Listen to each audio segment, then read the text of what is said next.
Il existe des histoires que la logique ne peut expliquer, des événements si incroyables qu'ils semblent défier les lois de la physique et de la vie elle-même. Ce soir, nous vous emmenons au cœur de l'un des plus grands mystères de l'aviation moderne.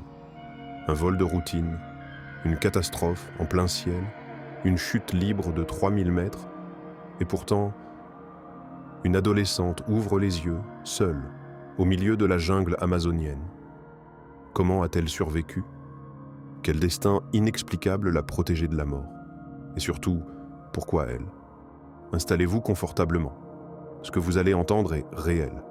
Et pourtant, vous peinerez à y croire. C'est le réveillon de Noël. L'aéroport de Lima, au Pérou, est bondé.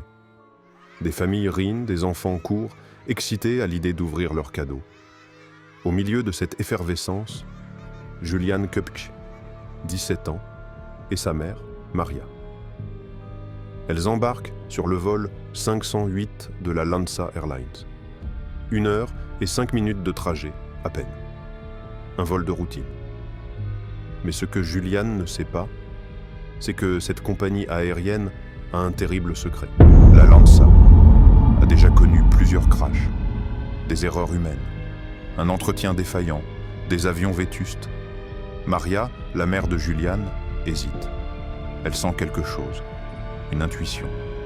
Mais il est trop tard. Elle s'installe. Le bruit des réacteurs monte. L'appareil quitte le sol. Direction Pucallpa. Elles n'y arriveront jamais. Soudain, l'orage. Un mur de nuages noirs se dresse devant eux. La cabine tremble. Les lumières vacillent. Dans le cockpit, les pilotes échangent un regard inquiet. Les passagers commencent à murmurer. Les premiers trous d'air secouent le buvarn de l'appareil. Julian serre la main de sa mère. Puis, le premier éclair.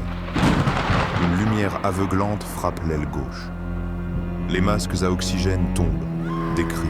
Les turbulences deviennent apocalyptiques. Une hôtesse tente de calmer la panique. Mais il est déjà trop tard. Un second éclair frappe la cabine. L'avion explose en plein vol, silence absolu. Puis un souffle de vent.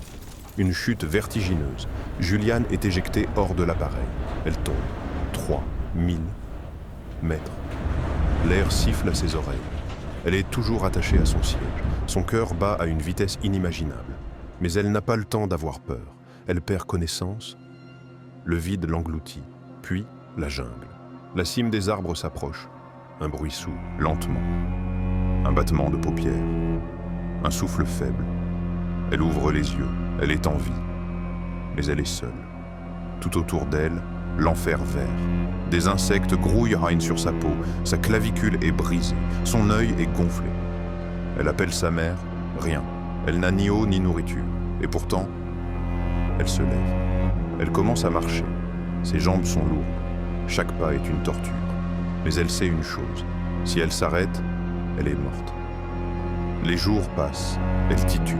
La faim. La soif. Son corps ne suit plus. Des serpents, des piranhas, des bruits inquiétants, mais au loin, de l'eau. 9 jours d'errance et d'agonie. Puis, un miracle. Un bateau, échoué sur la rive. Elle touche le bois, elle pleure. Mais elle n'a plus de force. Elle s'effondre à l'intérieur. Quand elle ouvre les yeux, des hommes la regardent. Des pêcheurs amazoniens.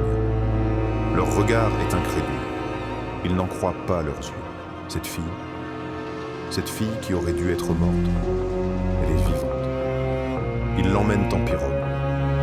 Quelques jours plus tard, un hélicoptère la transporte hors de la jungle. Elle raconte son histoire. Mais une question demeure. Comment a-t-elle survécu? Pourquoi elle, et pas les 91 autres passagers? Chance? Destin? Intervention divine? L'histoire de Julian Köpke reste un mystère. Un miracle que personne ne peut expliquer.